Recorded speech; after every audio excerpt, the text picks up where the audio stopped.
Zach, for that introduction. Yeah, we have been friends for about 13 years. Yeah. So if y'all want some stories on him after this, please see me because I do have plenty of them. Like that one time we were in Indiana, I don't know if you remember, but I kind of digress. But hey, again, it's kind of an honor to be here today to talk to the Rolling Thunder Battalion. It's been over 20 years since I attended my first dining in, and I remember a lot of things about that night. The grog ceremony, the tricycle race around the table stacked full of wine glasses, having to sing YMCA with a group of my fellow lieutenants. The one thing I do not remember was who was the guest speaker and what did they say.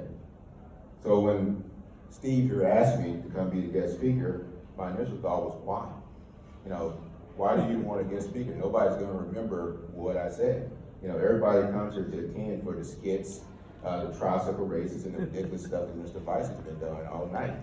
Nobody wants to hear me talk. So what I wanted to do tonight, and I think it's not going to happen because there's no tricycles in here, I had planned on racing around this room and crossing the finish line like the little guy did on Revenge of the Nerds. And as I was writing this last night, it dawned on me that none of y'all were born in 1984. So y'all have no idea what Revenge of the Nerds is, correct? So go and Google it tonight. It's a pretty worthless movie, but once you see the part with the tricycle racing, you'll understand what I'm talking about. So I hope tonight, though, that y'all can remember at least a couple of points that I talked about. But after I ramble for the next 30 or 45 minutes, one good thing about it, y'all remember that it was a guest speaker and that guy talked too much. So again, I received my commission from the University of Arkansas at Pine Bluff in 1997. During that year, the movie Titanic, the Lost World, Jurassic Park, and Men in Black were the biggest films of the year. The Spice Girls were the biggest pop group of the year, and the Teletubbies made their debut. I am that old. The U.S. military was involved in evacuation operations in Albania, Cambodia, and Sierra Leone. Operation Desert Storm had ended 6 years prior, and the military was still going through a period of restructuring. Much different from the environment the military you would enter. Last week I had the honor of speaking at a Veterans Day ceremony at Tennessee State University, where we honored all veterans, particularly Vietnam vets. Vietnam was a different kind of war. We used different tactics to defeat the enemy, and during this time, the draft was ended, and we started to transition to a volunteer force. A majority of the Vietnam veterans who entered the service in the 1970s were volunteers, a generation of warriors similar to you who entered the military during the time of war. Let me start by thanking you for volunteering to serve your nation. You are a part of the generation that decided to serve after 9/11. In current times, with soldiers deployed to places like Africa, Afghanistan, Iraq, and Syria, it is imperative that we maintain a ready and relevant force to fight our current wars and also defer from any aggression from peer adversaries. We place a great deal of responsibility on our junior leaders. As a battalion commander in Iraq, I witnessed firsthand our sergeants, lieutenants, captains working side by side with our Iraqi counterparts, making critical tactical decisions that could have strategic level impacts. We, the senior leaders, have to humble ourselves at times, and we have to understand that lieutenant colonels, and generals are not the ones winning wars. We establish the conditions, but it's our general leaders that are winning the hearts and minds on a daily basis. As a senior ranking individual on the ground, you are responsible for the safety and action of the soldiers around you. As I travel around the theater, visiting my leaders in our steer locations, I started to formulate points and opinions on what made those junior leaders successful and what made others fail. This evening, I would like to share with you a few of those points as you prepare to transition from a college student to a military leader.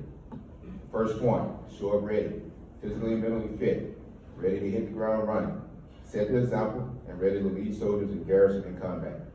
Arrive within the Army Height Rate Standard and able to pass the Army Combat Fitness Test, the ACFT.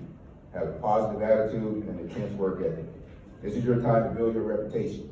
Your reputation will follow you throughout your military career. Preparation is the main ingredient to everything that we do. Never let your ego or your arrogance stop you from preparing. You only have one shot to make a first impression. Whether it's executing a brief, taking ACFT, or interviewing for an assignment, take the time to properly prepare and make a positive first impression. Remember, it's not who you know, it's who knows you. And your reputation that you build will follow you throughout your military career.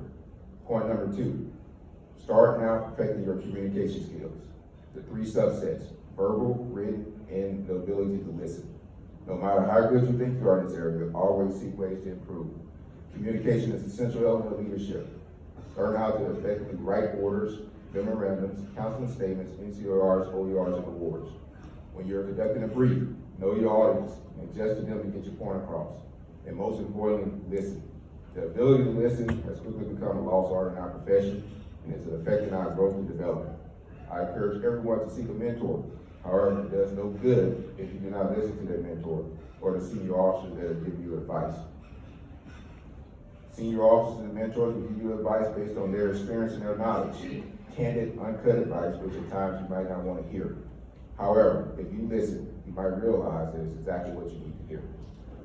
Point number 3, adhere to all standards, policies, and regulations. You cannot enforce a standard if you're not adhering to the standard. Set the example, lead from the front. Think about the second and third order effects, as well as the possible impact of your unit, your reputation, and your career. Discipline starts at home, and with more units spending time in garrison, we need to start taking a hard look at what right looks and feel like. This includes social media. So as I've been sitting up here, I've made like 5 Facebook posts. I'm on Instagram, I'm on Twitter. You guys are sending all over the place. The CG at Fort Jackson just liked everything, so it's pretty cool. However, you gotta be cautious of what you post on social media. In today's world, social media is your first impression. Senior leaders observe your behavior on social media and formulate thoughts and opinions based on before they even meet you. Social media is a great tool for networking and sharing information. If you're positive on social media, it will work in your favor. If you are controversial, negative, and disrespectful, social media will work against you. Enjoy it, but be responsible. Point number 3, remain flexible and be open to change. The military is consistently changing organization. There are a lot of changes that have already come out, and a lot that are scheduled to come out soon. Open your mind, embrace the change, and if you see something that doesn't work at your level, submit a change up to the proper channel. Point number 4, train your soldiers hard. Tough, realistic, scenario-based training. Prepare them for war and rigorous combat. Rather than never push a deployment for the sake of a deployed evaluation or that $7.50 combat patch. It's not worth a soldier's life. Remember this phrase: train for war, pray for peace. And point number 5, be humble, be a selfless, engaged leader. Do not spotlight in front of the senior leadership. Trust me, we can tell.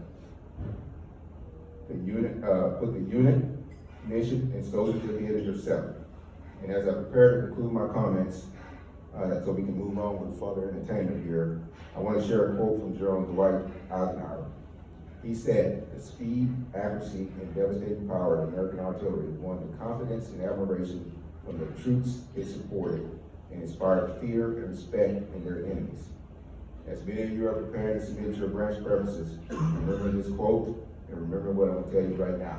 There's only one king in the army, and that's the field artillery.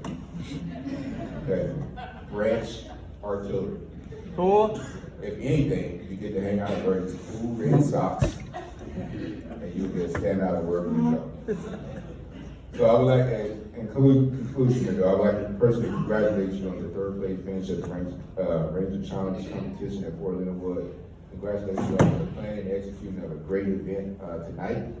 So I hope 20 years from now, as you'll be a guest speaker at a dining in, you will remember my name, and at least what I said or something that I said.